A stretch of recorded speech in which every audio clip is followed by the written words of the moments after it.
के ठिकाना नहीं है रे, जिंदगी के ठिकाना नहीं है रे, जिंदगी के ठिकाना नहीं है रे, जिंदगी के ठिकाना नहीं है रे। जितना मायाला ते बांट लेवे, संगी और साथी के साथ लेवे, मायाला गवाना नहीं है रे,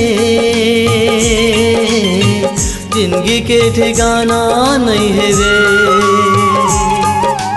जिंदगी के ठिकाना नहीं है रे,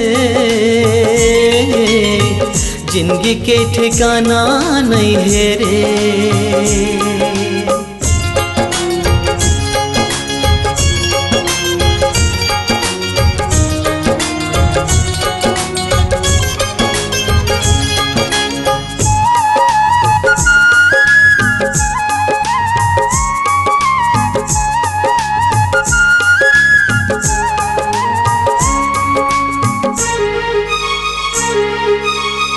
काकरों से गलती होगे ओला ते हम माफ कर दे, कुछ झन मन में रखबे मन लते साफ कर ले।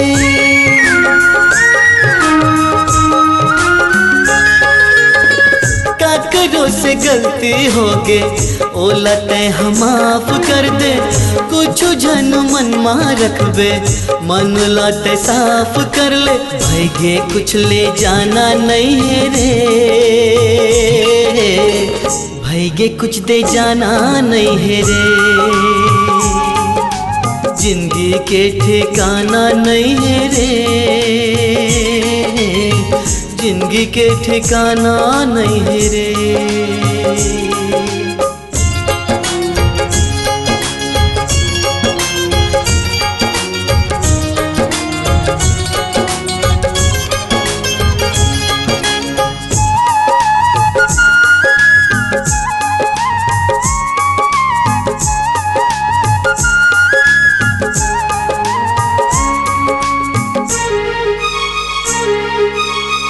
पाप तोर तोर सच्चाई सब लाओ हदे के भाई, जैसे करबे वैसे भरबे सजा तोला मिल ही जाही।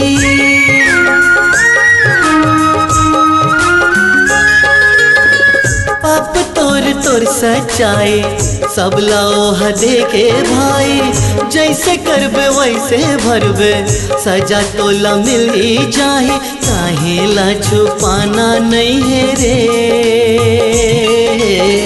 काहेला बताना नहीं है रे, जिंदगी के ठिकाना नहीं है रे, जिंदगी के ठिकाना नहीं है रे। जितना मायाला ते बांट लेबे हो, संगी और साथी के साथ लेबे, नान्हेला रोवाना नहीं है रे, बड़ेला सताना नहीं है रे, जिंदगी के ठिकाना नहीं है रे, जिंदगी के ठिकाना नहीं है रे। भाईगे कुछ ले जाना नहीं है रे, भाईगे कुछ दे जाना नहीं है रे, जिंदगी के ठिकाना नहीं है रे, जिंदगी के ठिकाना नहीं है रे। वीडियो वर्ल्ड रायपुर चैनल को सब्सक्राइब करिए, भूलिएगा नहीं, वीडियो वर्ल्ड रायपुर चैनल को सब्सक्राइब करिए।